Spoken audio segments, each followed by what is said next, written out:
In this guide, I'm going to show you guys how to block a YouTube channel in 3 simple ways.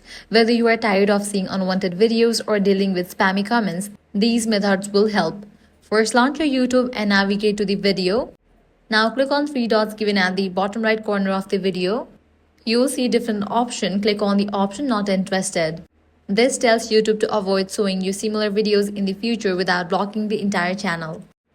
Next, hide a channel from your recommendations. For that, navigate to the video. Tap 3 dots next to that video and select Don't recommend this channel. From now on, YouTube won't show you content from that channel in your recommendations. If someone is harassing you or leaving unwanted comments, go to their channel.